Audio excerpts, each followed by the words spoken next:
Does that make sense? Right? So do you see the connection? Let me know if you're getting the connection here.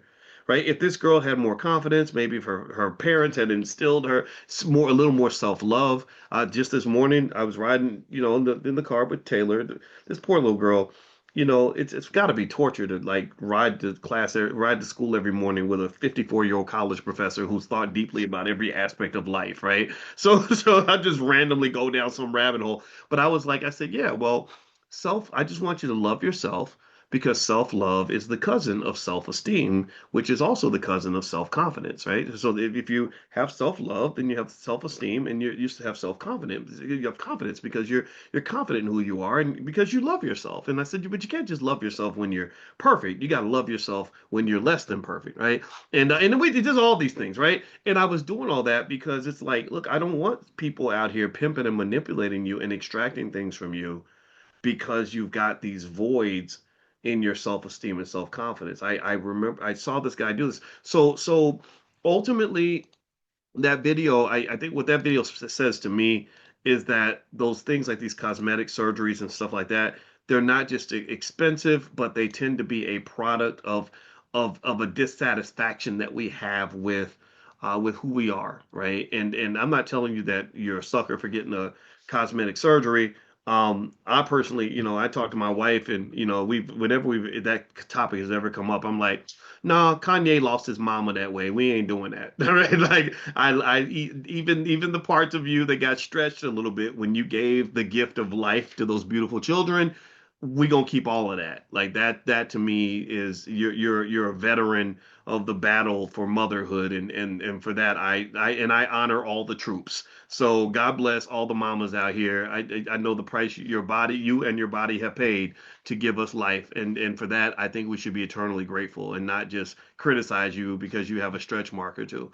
All right, so here is all right, so here's the next thing. I put this up because I just a reminder, like we got the babies here, and the babies are not going to be babies forever. And so I just put this up to say, like, stop twerking and invest for our future. I think that investing for the future of our children should be a very black thing. That should be like the biggest thing that black people do. Like that should be our thing. That should be our thing because other people don't do it yet. The other groups don't do it unanimously, right? I think like the same way they say, well, if you're black, you love fried chicken. If you're black, you eat watermelon. If you're black, you can dance. If you black, you can play basketball. They should be like, well, if you black, you investing for your babies. You buying stock for them kids. I mean, you got 10-year-old black kids that own more shares of stock than most adults. Like that's what I want to see, right?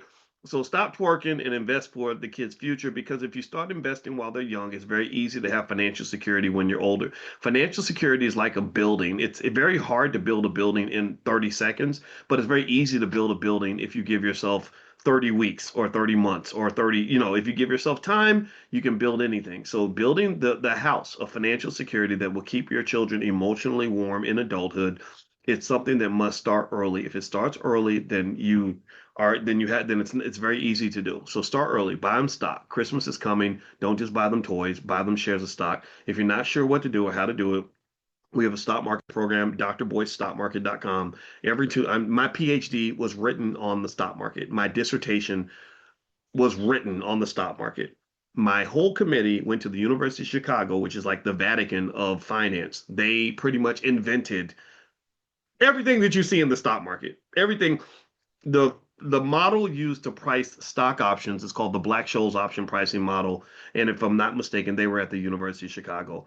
Merton Miller, one of the greatest economists who came up with the foundational thinking of how we run our entire economic systems, they came out of Chicago. My entire dissertation committee was from Chicago, and their focus and their actual what's the word, their area of expertise, or the area that they're best at, it's an area called asset pricing, which is figuring out the value of an asset. My dissertation chair, Andrew Caroli, he told me, he said, you're the best asset pricing student that I've had in years. So I'm very good at asset pricing.